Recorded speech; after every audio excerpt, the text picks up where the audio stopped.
انا كل سنه اجي هنا من عندكم عروضات؟ اتفضلوا يا باشا. انا كل سنه اجي هنا من الهرم لحد مدينه نصر عشان اشوف الحاجات اللي واي كي ديزاين بيبيعها.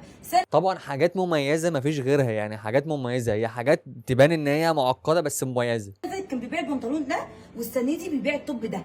اللي عرفته ان الطقم ده سعره 28000 جنيه. لا بعيدا عن سعره خالص، دول بيتلبسوا فين؟ يعني ده بيتلبس فين بالظبط في قلب الجسم؟ يعني ده بيتحط فين؟ يعني انت شاوري لي بس، انا هبقى فاهم المكان فين، بس انت شاوري لي فين حته. انا ما اعرفش ازاي هو بيبيعه 28000. انا بجد جايه مخصوص عشان اشوف الطقم ده لا حاجه رخيصه جدا والله، يعني مش عارف بيطلعوه ببلاش على كده بقى.